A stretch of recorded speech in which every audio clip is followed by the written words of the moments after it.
Nope.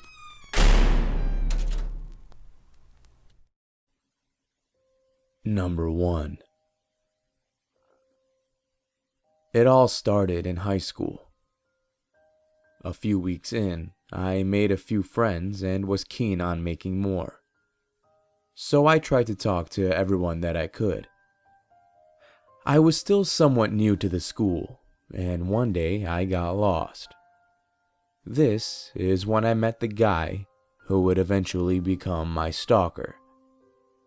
He showed me around, we made conversation, and at first, I thought he would be a nice guy to have as a friend. A week passed, and I had made a few more friends at this point. I wanted to hang out with them as much as I could, but I felt kind of bad because my other friend was a bit of a loner. I invited him to come hang out with us. He didn't talk much at first, but then he started talking more, mostly to me, asking advice on life, and I was happy to help. That is, until he started asking me to pat his head like a dog and make him wear a leash. A bit weird, you might say. I passed it off as a joke, and I humored him, something I shouldn't have done, as he started calling me master and mistress. I asked him not to do that.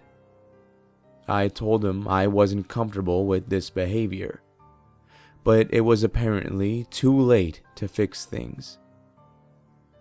It happened day after day. He started skipping classes to walk into and get kicked out of mine. He followed me around all day, and if I had to go to the restroom, guess who followed me inside? I told him many times to stop. He didn't, so I got the school involved. Well, I tried to at least. They told me they had no proof of any stalking. I found that strange, since many teachers had kicked him out of my classes, but nevertheless, nothing happened. Nothing except him getting more, let's say, protective. I asked one of my guy friends to help me out with some homework one night.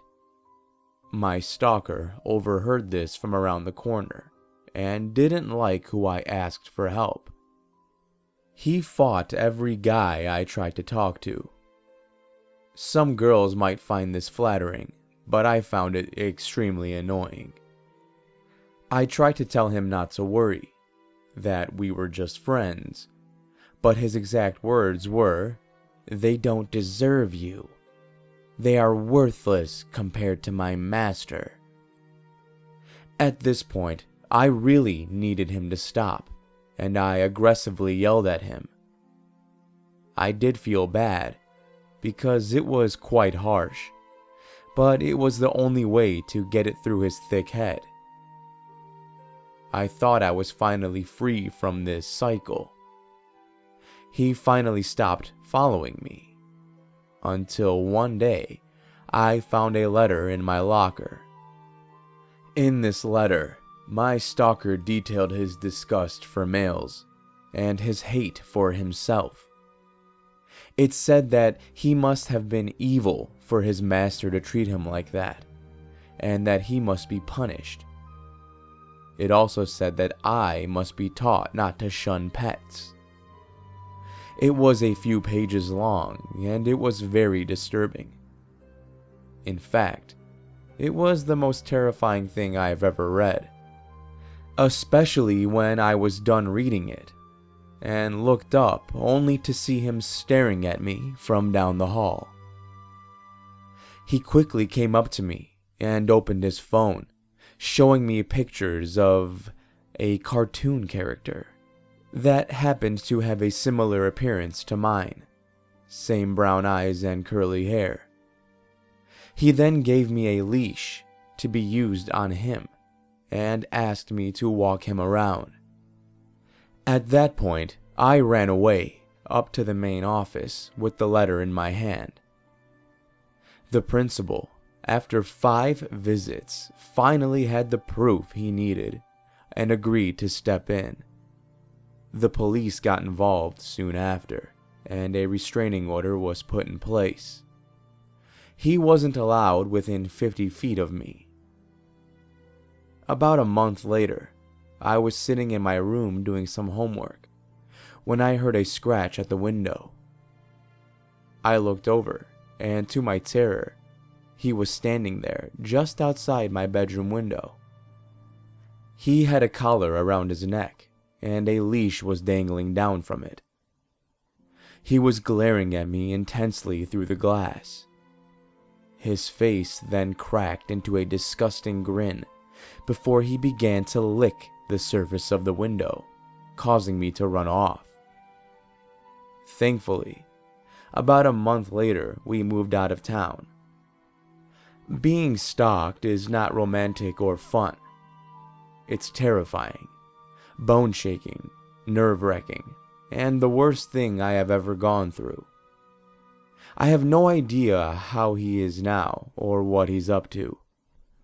I just hope he got those issues worked out. Number 2. For starters, my name is Jade. I am currently 12 and live in Colorado. I live in a neighborhood with little to no crime. This incident happened to me about a year ago.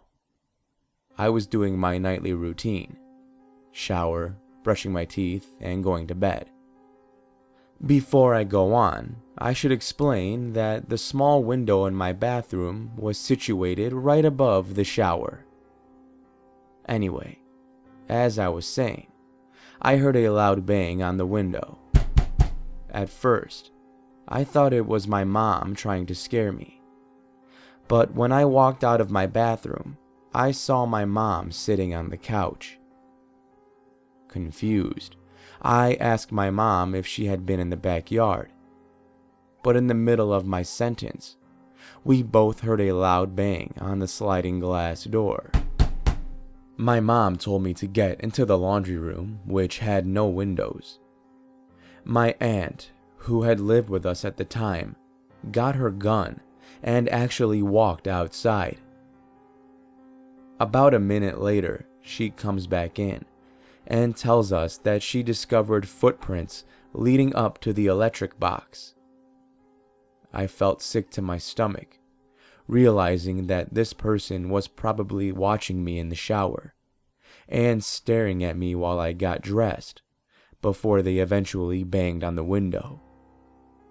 Several months after this incident, we've had people jumping over our fence in the middle of the night and walking around the front of our house. I still have a fear of taking showers at night. To the person who was watching me take a shower, let's not meet. Number 3. This story took place my sophomore year of high school. I was a 15-year-old girl. It was a Wednesday in the middle of winter. Prior to this, I had joined the honor society at my school. We would meet once a week and talk about how to help our community. These meetings were held at 7:20 in the morning, which was 25 minutes before school began. Since I wasn't a morning person, missing more time to sleep was always frustrating. That's why I was usually late, and this day was no exception. Being 15, I couldn't drive. My mother was too busy getting ready for work.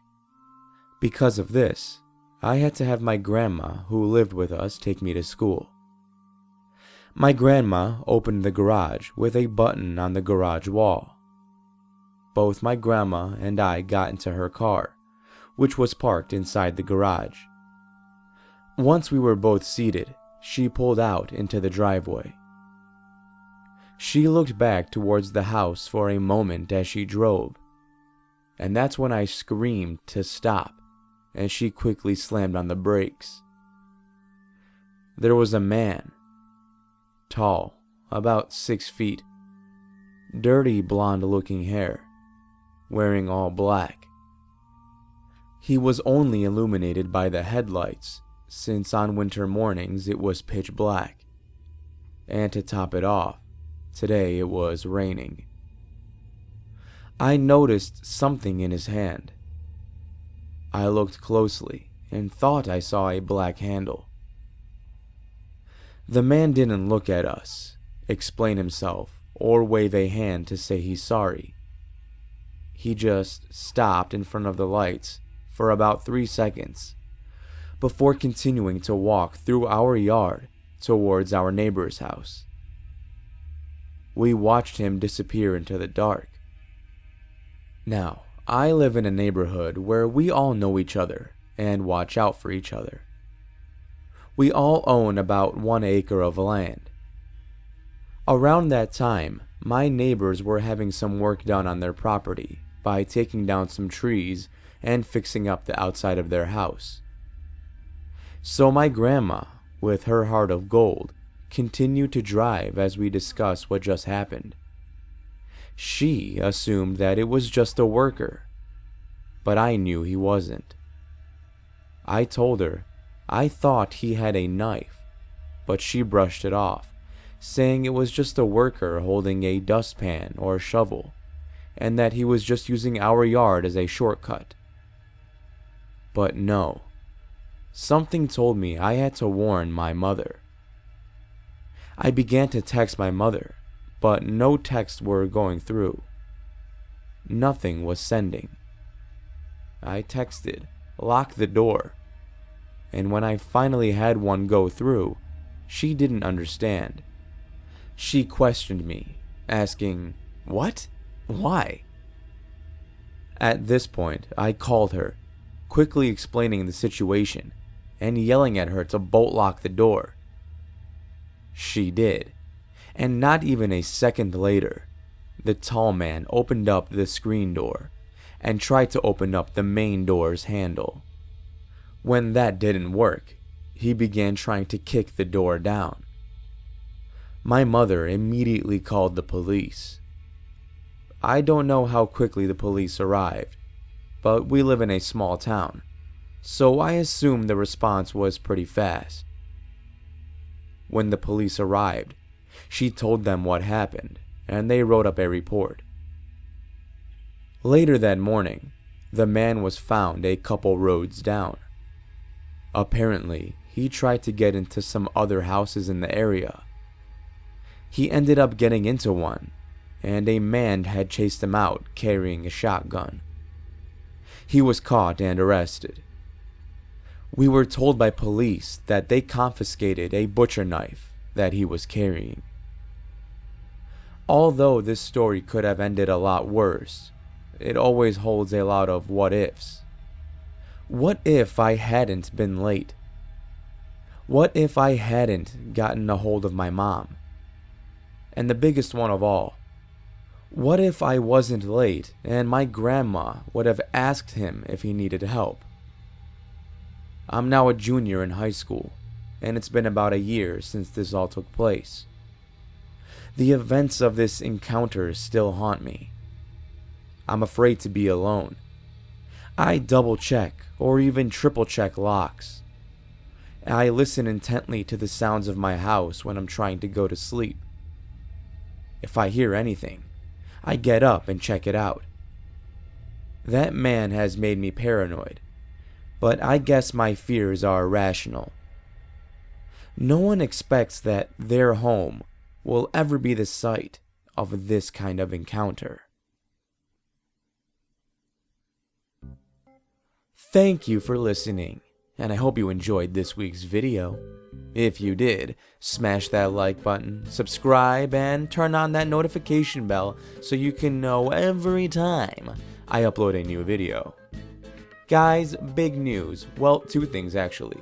First of all, we hit 15,000 subscribers. It was a great Halloween present to receive, you guys. Thank you so much for making that happen. Welcome to all the new subscribers, and thank you again to all the existing listeners. I love you all. And the other big announcement, guys, the podcast is officially on iTunes. That's right.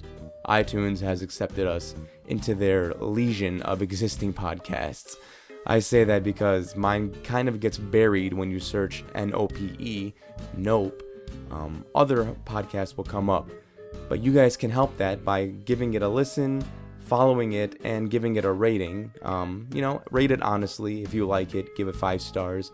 If you don't think it deserves 5 stars, let me know why, and hopefully I can improve. Alright, everybody, with that said, remember to stay safe out there. I'll be seeing you in the next video.